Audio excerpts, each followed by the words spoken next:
Paranormal. It surrounds us.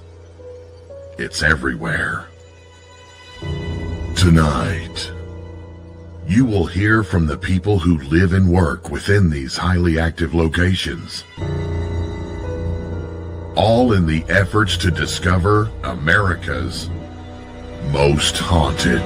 Most haunted. With your host, ghost hunter and author, Dan Terry.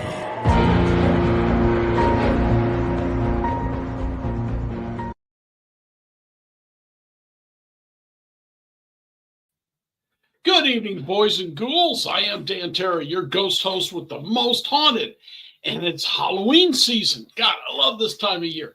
So what we're talking to now is a ghost hunting team, and they run tours. They got a lot of stuff going on we're going to talk about. I want to introduce you right away to the folks with Blue Collar Paranormal. Hi. Hello, everybody. All right, guys, thanks for coming on and talking about your stuff. You're investigators. I know you've done a whole bunch of places. Give us a good story?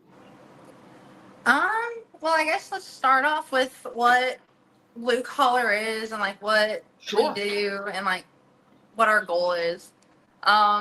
So we run 6 locations down in Kentucky and Ohio. We have the Augusta Pub, Mason Manor, Morgan County Jail, Bentonville School. Did I say Mason Manor already? Mm-hmm. The Gosney Homestead, Jacket Holler, and Bentonville School. Did I say that already? Mm-hmm. Okay. Well, there we go. Got them all. But we manage and book out the locations to paranormal investigators. And one thing that I have come to realize that a lot of people don't know about us is we are huge history buffs. And one of our main goals is we want to see these properties that, you know, are old and they have such a beautiful history and, you know, beautiful architecture be restored and, you know, be able to be maintained in some kind of way. Mm-hmm. So we oftentimes, you know, we're hoping to like raise money for the locations, you know, be able to help the owners or whoever may have possession of the property be able to save the money that we get and bring in from the bookings. Okay. To help with Bentonville School, they added in brand new windows and security doors. Murray Station Homestead, we were able to help them start renovations on the whole entire house to restore it to their home at the end of that. We're actually starting soon on one of our other locations, but I don't think I've announced it yet, but one of our other locations, investigations are going to be paused for a little while, but we're excited to see the renovations and the results. But yeah, we've always been intrigued by the paranormal. He grew up in Kentucky, you know, he lived in Kentucky and everything, and I was born and raised in Kentucky, and it's just everywhere you look, there's a beautiful house that is just living a life that it just don't deserve, and it deserves to be back to its former glory and beautiful and have people living in it and have a life. Mm-hmm. We had a place that was owned by a General Harney, who was a Civil War. Well, before the Civil War, he was the head of the Army of the Republic, and we managed to help get that place. I mean, it was falling down, windows down.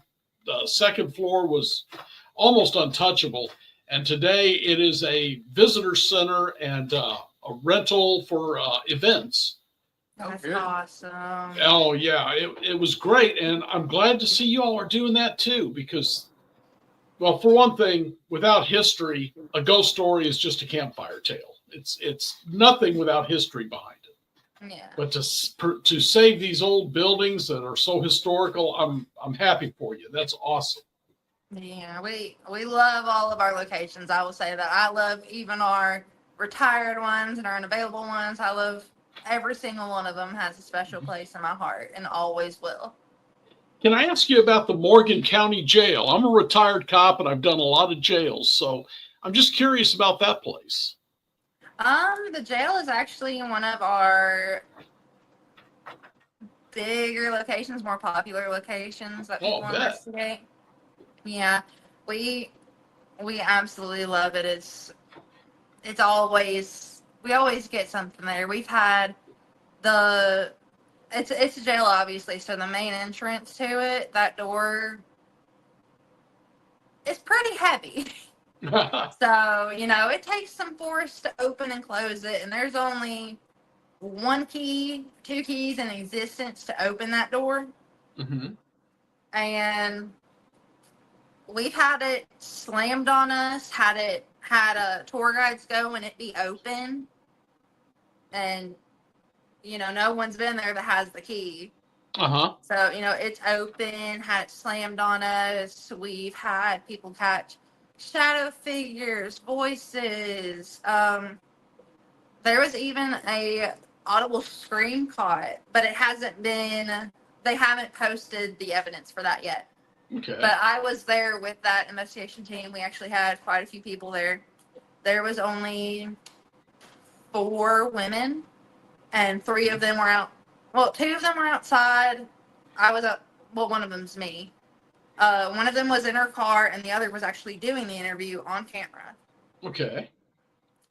Yeah, and I remember they came running down asking, did either of you just try and prank us or anything? And I'm like, no, I've been sitting 30 feet from the jail for about 15 minutes now because I don't want to be loud enough for you all to hear me.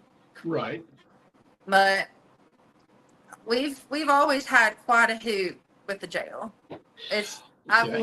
I love it so much. I have a few pictures posted on our Facebook page that I know there's one from Yellow Jacket Paranormal, and it is one of the most disturbing pictures of a spirit that I think I've ever seen. Okay. Can you explain it to me? I wish I was able to pull it up, but I'm not that tech savvy. Gotcha. But you can go back and look on my page or the Morgan County Jail page, and there is a photo that they took in the men's shower room. Okay. And we believe that it is 3 individuals inside the shower, 2 males and 1 female, and then a male standing kind of closer to the camera outside of the shower. Mm-hmm. That is male. And it seems to present a kind of uncomfortable story. Okay. I believe they got evidence that night that kind of correlated with it. I don't like to talk about it too much because it breaks my heart to think about that happening, even though, Okay. but I mean, it's posted on there. I've got an outline copy from them where they outlined it, and Right. the original photo that they got as well. Okay. So this place is very, very haunted. How many times have you investigated it with the other groups and all? We've had it for 2 years. I think I've investigated it probably about 30 times. But I go between all my locations, so. But he's been there quite a bit I more. ain't by myself at night. When I've investigated Morgan County Jail, I mean, you hear a lot of rumors in jails. You hear a lot of rumors whenever you do any location. So, Sure. and I'm like you, I'm a history dude, so if it doesn't have the history to it, it's a campfire story, just like you said. There you go. Yeah. Well, was a rumor of a individual that had taken his own life in one of the cells. Well, we were doing a festival down there, doing a walkthrough for the community of the jail, just introducing everyone to Blue Collar Paranormal, letting them know what we do. Mm-hmm. The great-great-granddaughter of that individual actually came to us and told us it was 100% true. Okay. That the individual was misdiagnosed. He had a schizophrenic episode. He went to the jail for help, and they thought he was just plumb nuts. Yeah. We're talking back Years ago, where they didn't really believe in mental illnesses or recognize them as an issue. Yeah. So I mean, It's a lot like when you walk into it and you walk up there, it's an oppressing feeling because I mean, we're talking about Morgan County, Kentucky, Prohibition era, and I've had the grandsons of the, what are they called? The Prohibition police. I can't remember Okay. what they were called. But I can remember him telling me stories of his grandfather, put some really hard criminals in that jail. And he said even his grandfather would tell him that is not the place to go. It was a Okay. very it just way it is the way it is. Years ago we didn't have the guidelines we have now. For sure. So I mean, as far as investigating it, I've like I said, I've been in there. I've done overnights. It's a very intimidating place when you're in there by yourself and that door finally locks up. When you're up in the main cell, the men's cell area, Mm-hmm. when the women investigate up, or when ladies investigate up there, they are very. A lot of them say that they don't feel comfortable in there. A lot of them Sure. say that they. Feel like they're being watched Yes. a lot, like that real uncomfortable feeling that you feel eyes on you, but you don't know where they are. Okay. Yeah. Yeah, but we also have had spirits follow us outside the jail from the jail. Yes. Mm-hmm. My first time investigating the jail actually was November 22, I want to say. I think that's Yeah. right. I think that's right. I think that's right too, or 23. It's 23, I think.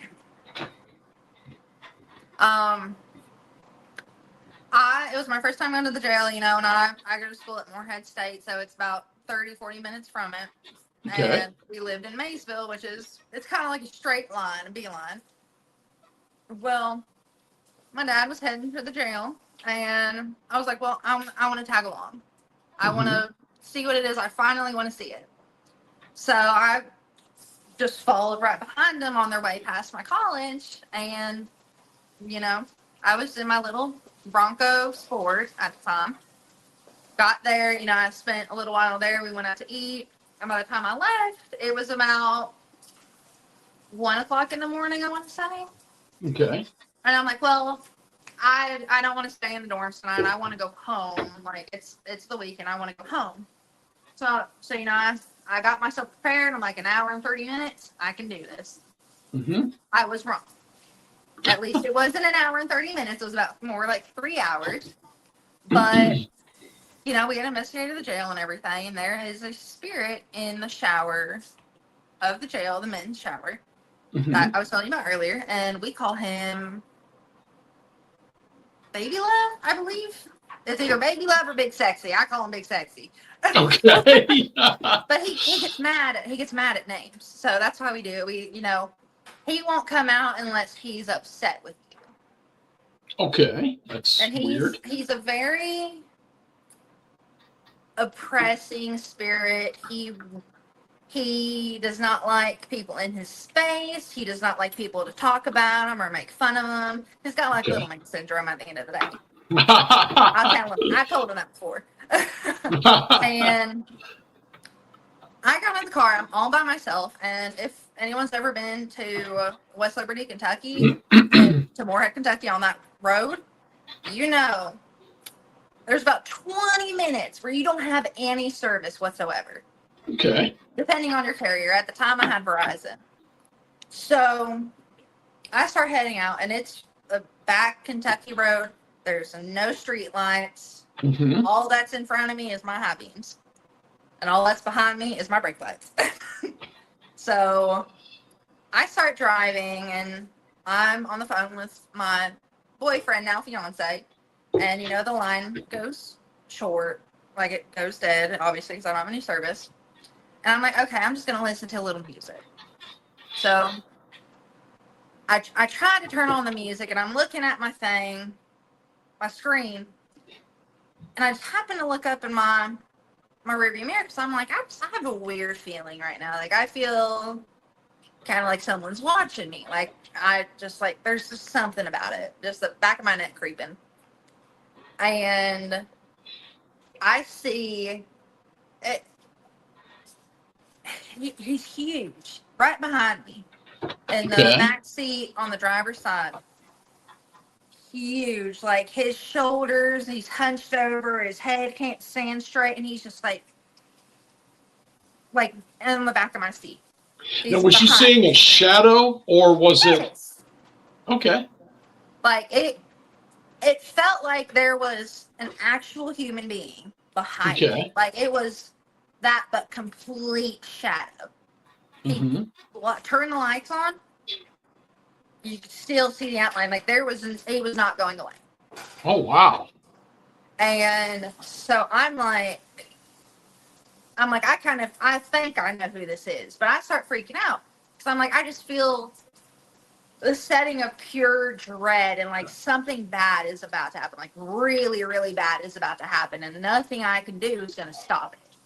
I'm Okay. like, I'm behind the wheel of something that could kill me in an instant, honestly. Like, let's be honest, anything can happen in a vehicle. Well, and I start freaking out, and I don't panic a lot, but Hmm. pure, absolute panic. I am sobbing my eyes out. I am like, I don't speed either, but I'll tell you that day, it was pedal to the metal. And if a cop was behind me, he wasn't going to get me to stop until I got to Maysville. Not Maysville, Moorhead. Till I got to service. And the whole time, I'm hitting the button. I'm like, please, I'm calling my fiance. I'm calling my dad. I'm calling anyone is on my contacts list that the car will let me get to. Because I'm like, still, even in it, I'm not going to text and drive. Like, I'm not going to pick up my phone. If I got a screen there, good to go. Hmm.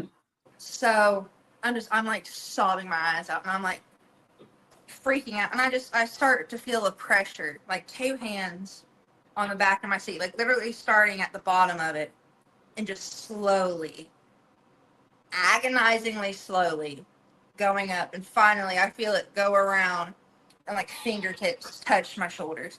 Yeah. And that's about whenever I was going about 90 miles an hour, excuse my language, but trying to get the fuck out of there. Okay. I'm going as fast as I can. Because I was 100% convinced, like, if I don't get to somewhere where I can have someone with me, even in the sense of it's over a phone, just so I know Right. I'm not going crazy and there's someone there that if something does happen to me, at least they're on the phone and they're aware if there's an accident or if there is something happen, they can call the Hmm. police. And, be like, hey, she's here, don't know what happened, she's freaking out. And Sure. I'm getting the chills thinking about it.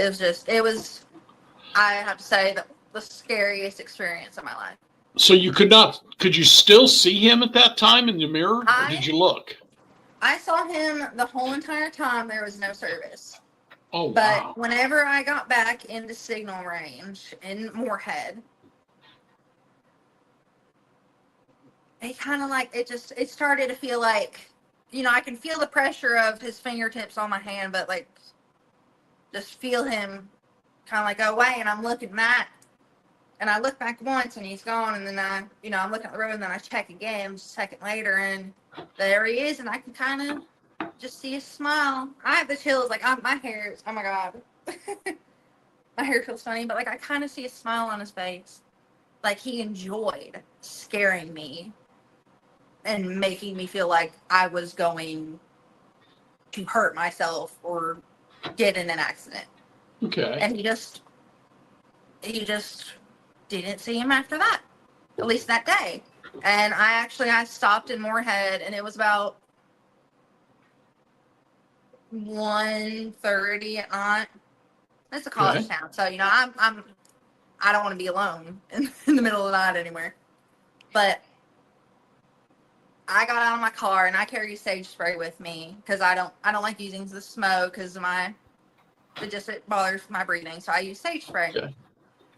I open up every door in my car, open up the hood, open up everything, and sprayed. And I sat outside of my car for an hour just crying. Like Wow. uncontrollable. Like until I had no hydration left in my body, I just cried. And it was the scariest time of my life. And then come to find out about, I think it was, 4 or 5 months later, I had another team there, and it was a young couple. Mm-hmm.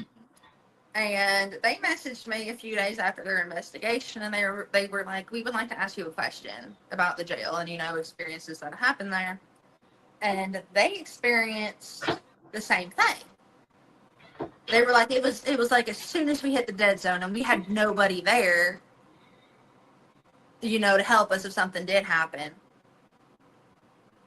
And by the time we got back to service, we were freaking out, and we thought something was going to happen.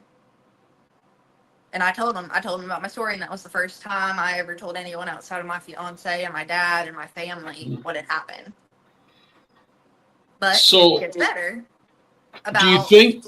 Oh, go ahead, please. No, please go ahead. 6 months after that, so about 10 months after my initial sighting, man, it was cold.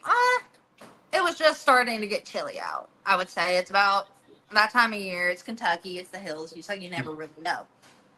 And me and my dad went to investigate the jail. I'm like, let's go. Let's go TikTok live. Let's go Facebook live. Let's have a good time. Let's investigate. That night, we went through. I think we had a door close on us that night. Something grabbed my ankles while I was in the barber chair. And we get in the car, and my dad, he completely forgot about what had happened to me before. When he's 10 months, a lot of stuff happens to 10 months, so he just forgot. Okay. So we were in a 22 Ford Escape. So, it's pretty long, it's a big size, and, it's pretty tall, too, if you sit in it. A lot taller than the Bronco, at least.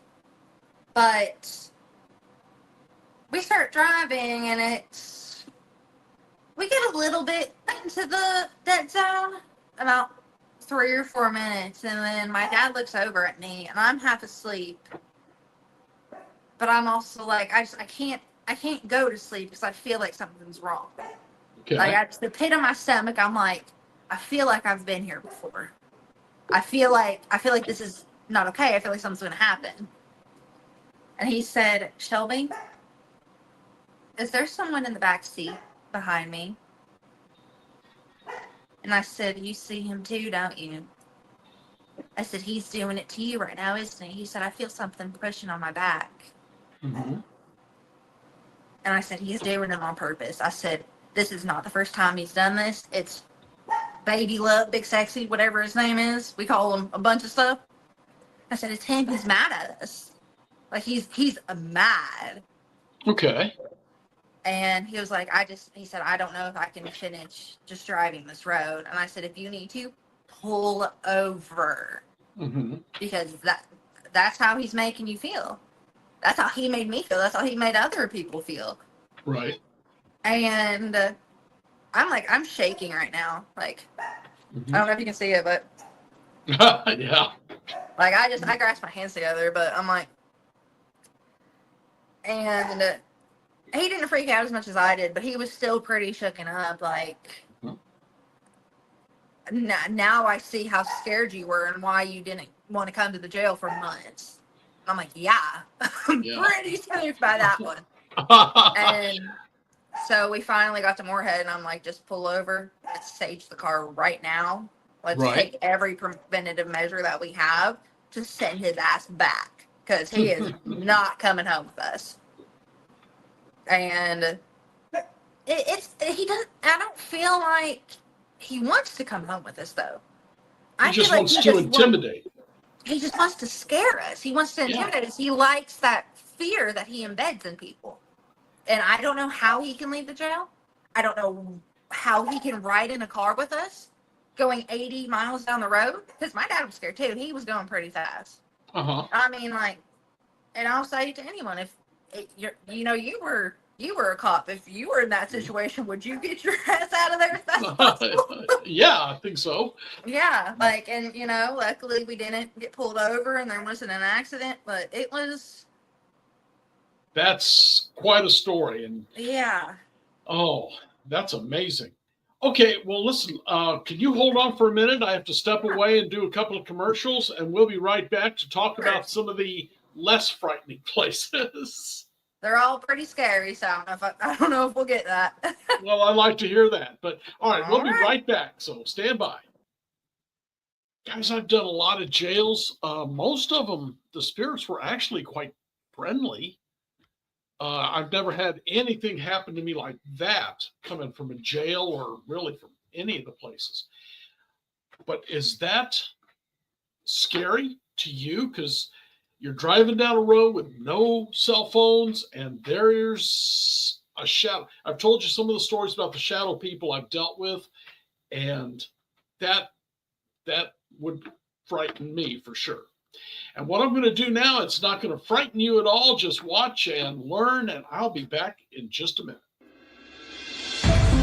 The new book, How to Research a Haunted House by paranormal investigator Margie Kay and professional researcher Violet Wisdom, is now available from Unex Media. This one-of-a-kind book explains how to do research on a house with uncommon methods and resources used by historic home researchers, and how to determine who may be doing the haunting and why. How to research a haunted house can be used by homeowners, renters, investors, and it should be in the library of all professional paranormal investigators. Get this unique book at unexmedia.com or amazon.com. That's unexmedia.com or amazon.com.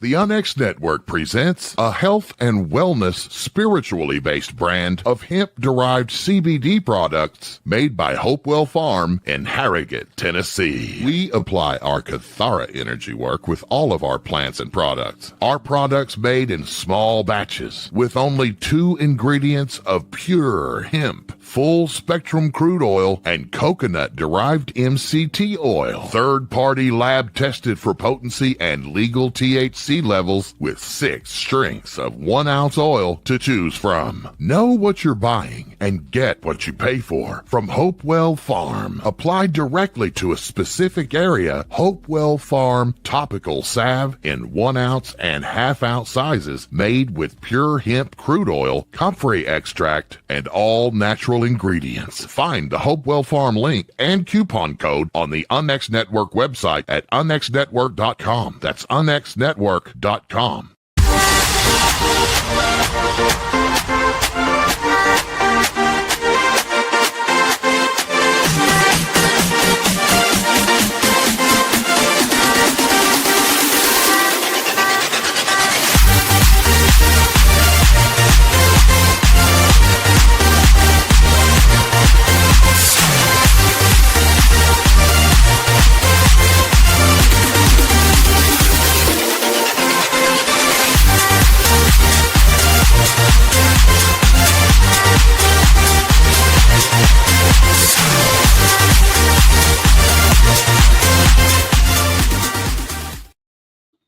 All right, friends, you know, the Unex convention or conference this year is coming up real quick. It's going to be the XCon 2025. And guys, we're going back to our roots. You know, when we started the XCon, it was COVID and nobody could travel, so we stayed digital. And it turns out a lot of people like that. It avoids the cost of restaurants. Food's gotten really expensive at restaurants. My wife and I went out recently, couldn't get a meal for under $100. And the hotel rooms, gas, wear and tear on the car, whatever. So it's a lot cheaper just to watch it right here on the computer screen. And again, October 4th and 5th, so it's time to check that out. But I want to get back to Blue Collar Paranormal because that story was frightening. There's no doubt. Yeah, it's one of it takes the cake. Well, no, it's definitely my top 5. Okay. It's in there for sure. Well, do you have one you can say is your number 1 in one of the places that you offer?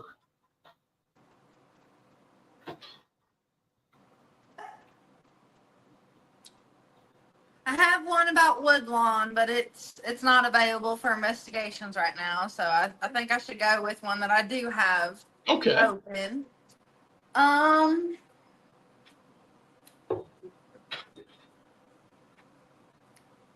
wouldn't say it's my first because my first is Woodlawn. I love Woodlawn. Woodlawn, Uh-huh. out of all of my locations, I think has the biggest place in my heart. But I think one of the scariest stories that I have, Mm-hmm. would have to be from Bentonville School, located in Manchester, Ohio. My fiance likes to investigate with us too, but he doesn't come out with us as often, but he comes out every once in a while. Okay. So, I don't know. When was that, bub? Why? Like around what month was that? Whenever me and you investigated Bentonville. Wasn't it like May? Yeah, it was like April or May of last year. I don't remember exactly. Okay, it was May because he was out of school. Me and him decided, we wanted to have a little date night, and we, I love him, so we went to Bentonville. And as soon as we got there, like we pulled into the parking lot, and it just felt different.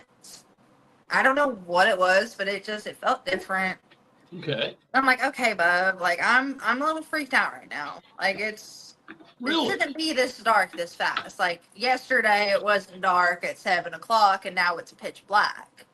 Like it didn't get dark till 9 o'clock yesterday. I was like, it's just a little weird. And so I stay in the car. I'm like, okay, bub, can you just go unlock the door real quick while I get everything together? Okay. Like, getting stuff in my purse, getting everything ready. And we park facing the playground, the gazebo, the back forested area.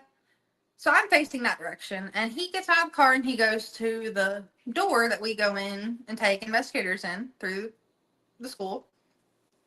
Well, we didn't know this at the time until a few minutes later. But whenever he got to the door, he saw someone inside on the other side of the building, standing in front of the other exit.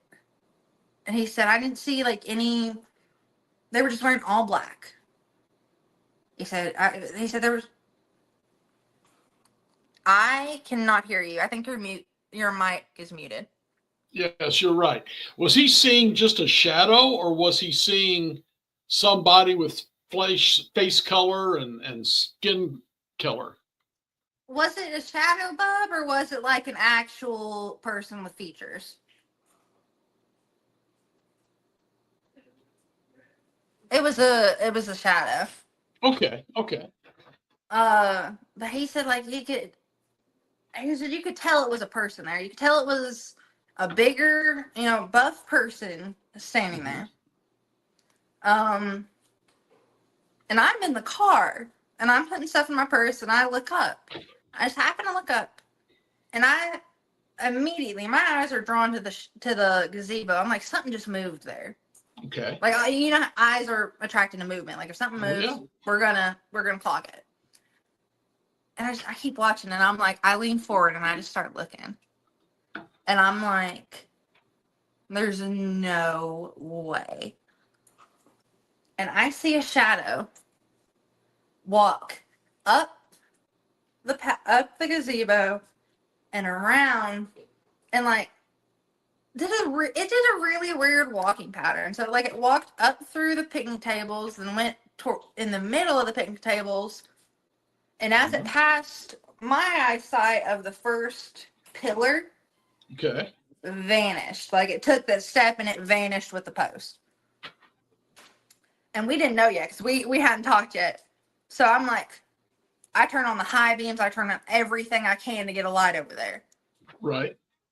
I dive over into the driver's side. I'm like, I'm going to see this. I'm going to see if this is an actual person because there's a real person just creeping out here.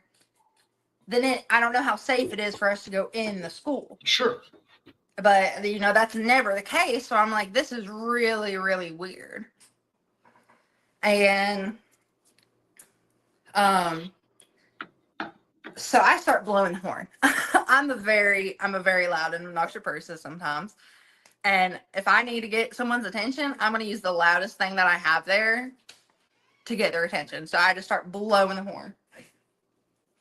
And he comes out. He comes back to the car and he's like, I think someone's in the school. And I said, well, I think someone's over in that gazebo. I said, I just saw somebody over there. He said, oh, I just saw someone standing at the other end of the hall over here. And the thing about school is that other door, you usually can't get out of it sometimes. Like, Okay. sometimes it's locked, sometimes it's open. It just depends on what happens during the day at the school. And I'm like, we would see somebody come out. Like, we would see their car. We would see a car stop in front of the school. We would see something of somebody here. I'm like, okay, well, let's go up to the road and because we're in the parking lots right off the road. I'm like, let's see if anyone is walking that way. Let's walk around the school. Let's see if anyone's out here. Wow. We walk around. There's absolutely nobody. Nobody opens the doors. Nothing. So I'm like, okay. Let's go get some kind of protection from the car. Let's go in here and see if there's actually somebody in here. Okay. We go and look in every single crevice of the school that is open to us for investigations, because at the school, they also book out the classrooms to small businesses. Like, there's a karate studio, a lawyer's office, Okay. a Etsy shop, I believe. I know 2 of the rooms are rented out by the same company as file storage, I believe. Okay. And, that's where they keep all their documents behind lock and key. And so we don't have access to all the classrooms. So I'm like, there is absolutely no way anyone is in these classrooms. All right. The owners have cameras in them. If they would have had anyone in their classroom after they left, they would have let our contact know, and he would have called me immediately. Like, hey, you need to get your investigator out of there. There's someone in the room. Right. Right. And, 100%. They don't need to be there. If it's behind lock and key, I'm sorry, but these people, that is their business. I don't want to interfere with anything. Sure. We don't have no reason to be there. So I'm like, there's no lights on in here. I don't hear anyone in these classrooms. I don't see anybody. So what is it? What is out here messing with us? And so the night goes on and we get to the gym. And we're live the whole entire time. Okay. While we're in the gym, I hear a man clear his throat from the kitchen. Mm-hmm. I'm like, no, that ain't supposed to happen. There's not a grown man in that kitchen. You're the only male in this building, Jonathan. And so me and him both look at each other like, oh my God, somebody's here. We're going to actually have to call the cops. Right. Or something. I'm like, well, I don't want to waste anyone's time. Let's at least go look. Nobody's in the kitchen yet again.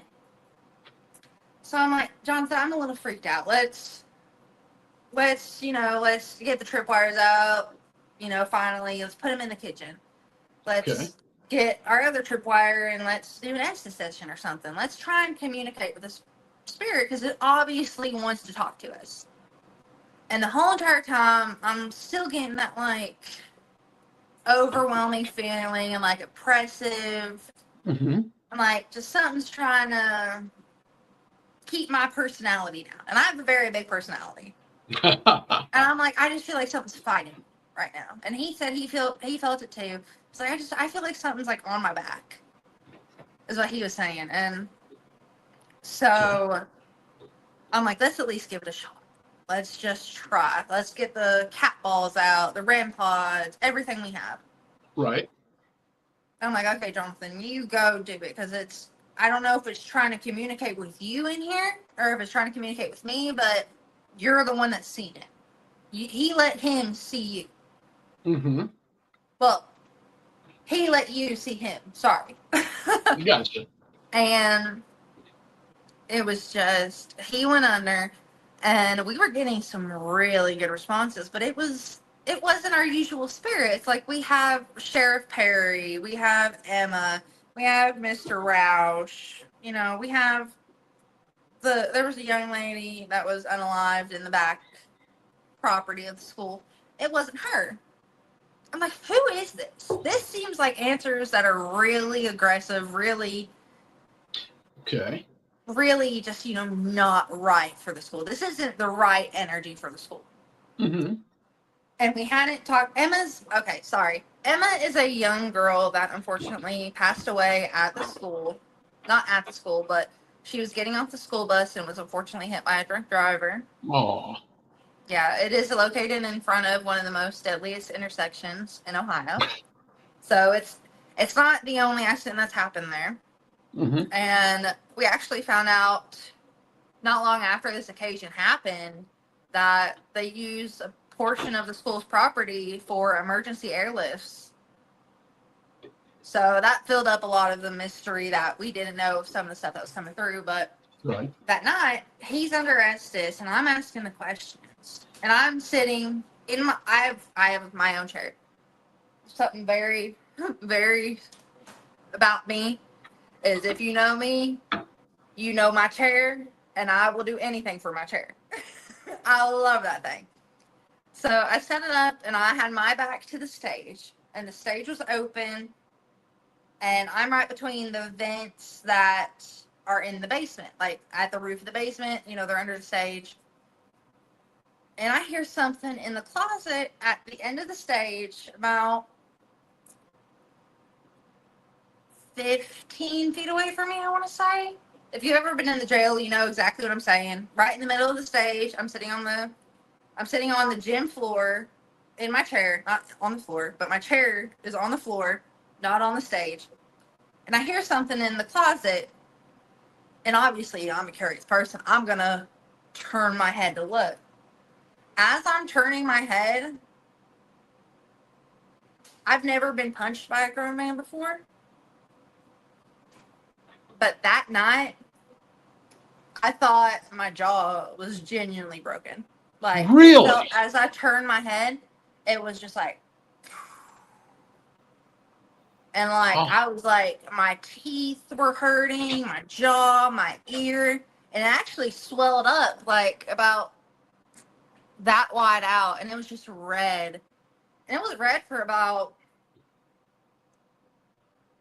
4 or 5 days later. So it was like an actual impact. Do you think this was a human spirit or something different? I don't know. I don't know. But I will say, ever since that day, I will say the jail's energy is different. That spirit, I think, is still there. Oh, my little boy's in the picture behind me. Come here. Give me my boy. This is my protector. Okay. Yeah, sorry. He's been They're fine. crying behind me. But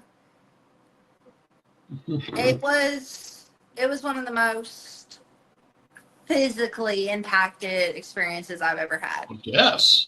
And I was on live on TikTok with like 300 people watching us. They couldn't see me because I had the camera on him. Mm-hmm. But I immediately turned it around and everyone could just see it swelling. Like, Oh my. just growing. And they were like, what happened? And I had to explain it. I was like, I feel like I just got punched in the face. Like, either punched or kicked or something. But it hurt. That's all I knew. Okay. I was like, this is like an actual contact with my face and a fist. I was like, I've never happened this before. I've never heard of anything like this. Go ahead. And so I was like, Jonathan, I don't feel safe. Well, Jonathan, he was still under Estes, so I had to get up in the dark. And obviously, you know, it's brighter on camera than it is in person. So I'm trying to walk through and not step on these cat balls and break my neck at the same time. Yeah. So I finally get to him, and I scare the shit out of him, waking him up. And I'm like, Jonathan, something just punched me in the face. Mm-hmm. And he looks at me, and he's like, he finally takes the blindfold off, and he looks at me, and he was like, what happened? to you. And like you could see like the finger marks and everything. Like after the knuckles, like how the fingers go. You can Yeah. see it was darker and then lighter and then darker and lighter, darker, lighter. I was like, Jonathan, I don't know, but we need to get out of here. Okay. So that was the fastest I ever packed up in my life. We'll say that. And as we were leaving, I hear someone kind of like following behind me. Like I hear footsteps behind me. Okay. And it's an older gym floor, you know. You're gonna hear if someone's behind you. Like you'll hear the squeak of their shoes, you'll hear the stomp of the boot. And I stop. And I'm like, Jonathan, something's behind me. So I have the live, and he comes and gets it from me, and we turn it around kinda. And some people say they saw something behind me, some people don't. You know, people see stuff. Sure. But I'm like, I feel like there's someone standing in line behind me. You want to take him? Yeah. You got a phone? That's stuff in this phone. Oh. But that was one of the most scary. And I didn't go back for, I think, 2 weeks. Could this have been the one from your car come follow you to the school, perhaps? I don't think so. Okay. He has always been at the jail.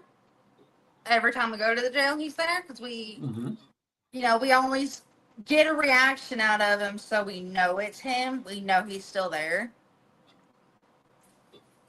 It was a different kind of anger. Okay. This was more of an anger towards women. Like this I'm was like he was sorry. mad at me. He wasn't upset with Jonathan. He wasn't. Johnson said, "No, I didn't feel like anything was coming at me. I didn't feel any negativity." And I'm like, "Well, I felt it all night. So like it felt like a negativity towards women." Okay. And very well could have And been. I don't know if he's still there, but I always kind of get like that little darker of a feeling sometimes whenever there's less people there. Hey, Nathan. Sorry, my Shih Tzus are playing. That's all right. Go ahead. But I don't know. I don't think it was him because I had a group of all women come in just a little bit after, and you know, Okay. I gave them a tour and I told them, I said, please watch out if you feel like there's something that is just pure anger and you don't know why, and you get physically touched and it physically tries to hurt you, just get out. Just go outside, get in your car, and just give it a minute. You know, pray, do whatever you believe in, but do not let it hurt you. Do not give it that power. Right. And I had them message me at like 4:00 that next morning, technically, because they get from 7 p.m. to 7 a.m. Right. And they're like, we're all in our car. We felt something was like seriously following us and like trying to keep us in the basement, kind of. Oh, wow. Like we felt something. One of the girls felt something grab them. And I'm like, I'm sorry. Like I literally have no idea where this came from, where the spirit is from, or anything. But at the same time, you know, I don't know if it was conjured. I don't know if it might have been an individual that was used in the airlift field outside. I don't know if it was an individual that passed away in a car accident. You know, I don't know.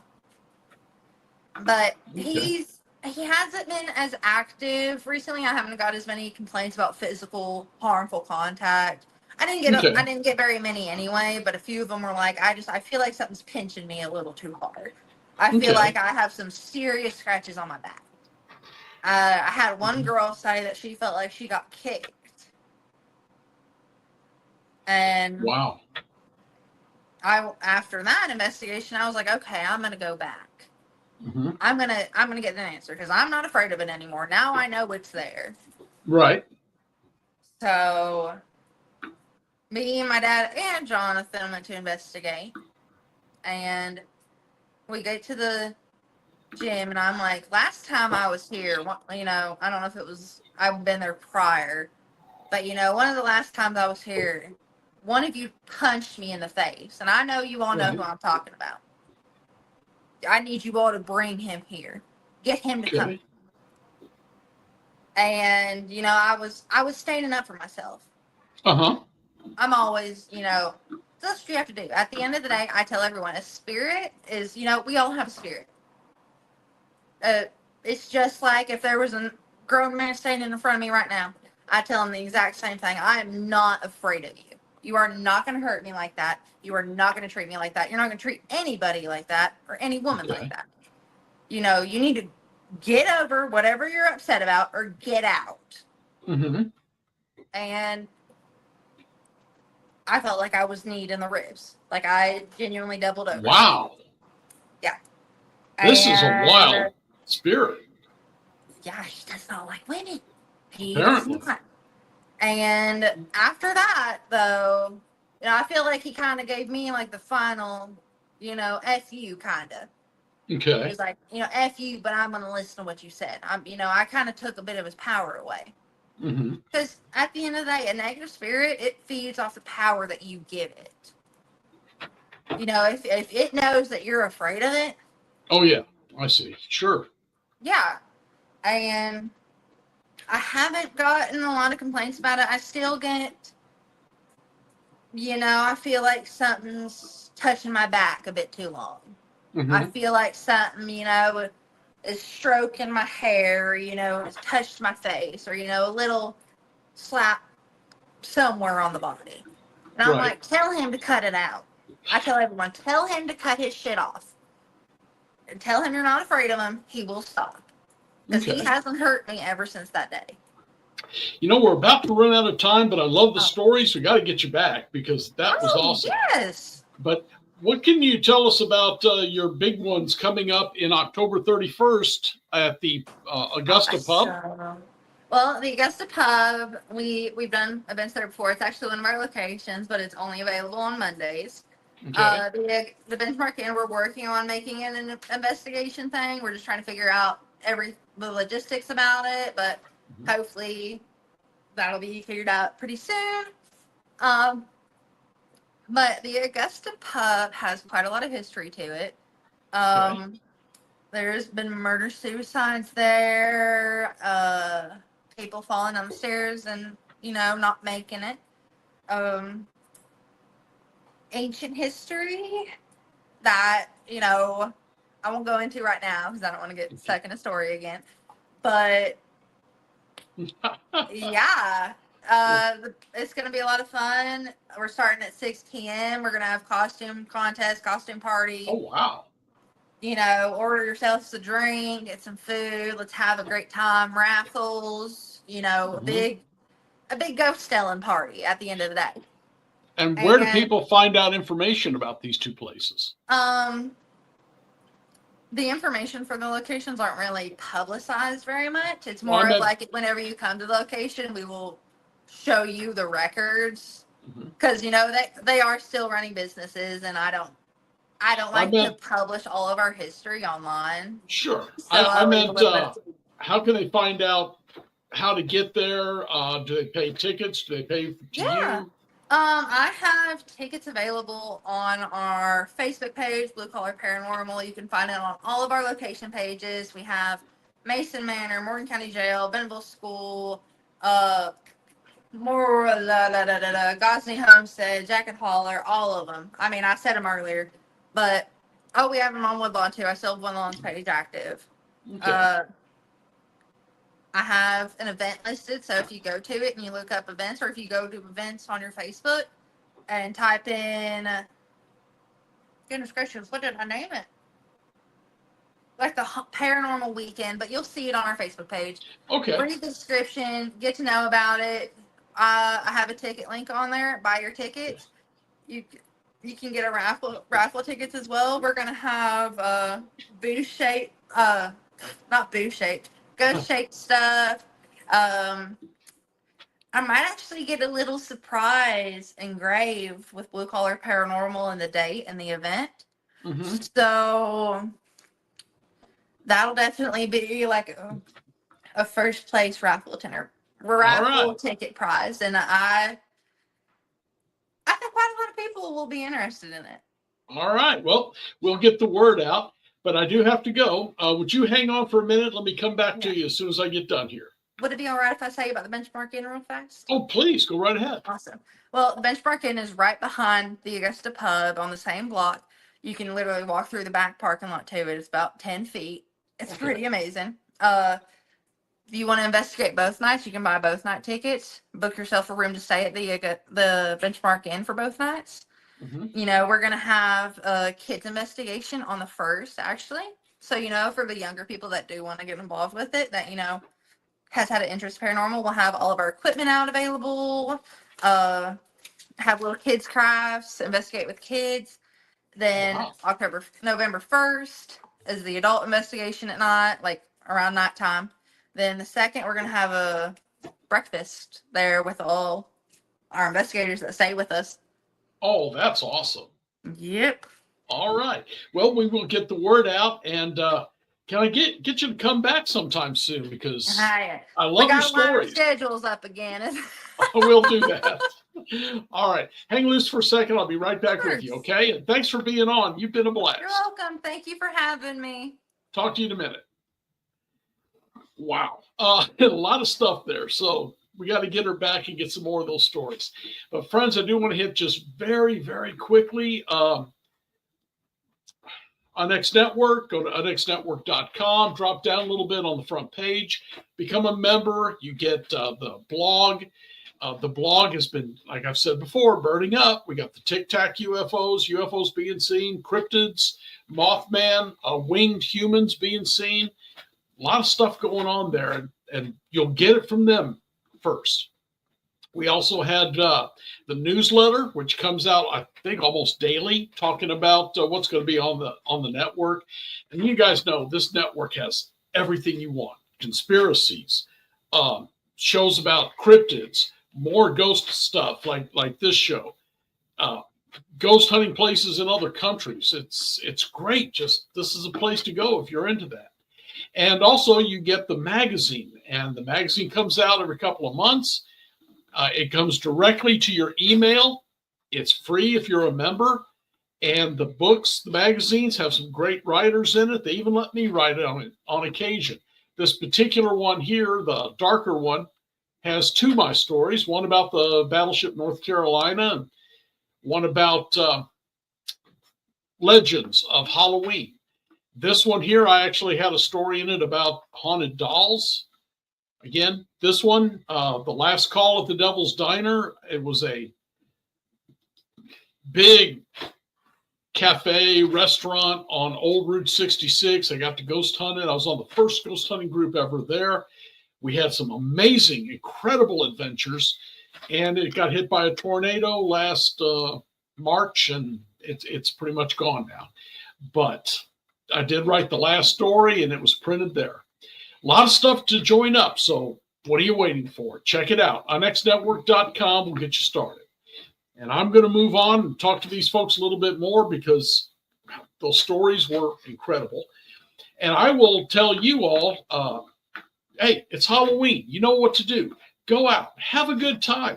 Get some of these tours. The stuff they're doing. If you can't get down to Kentucky, almost every community now has its own ghost hunting groups going on. So jump in there, check them out. And I think most important of all, my friends, is to stay spooked. Good night.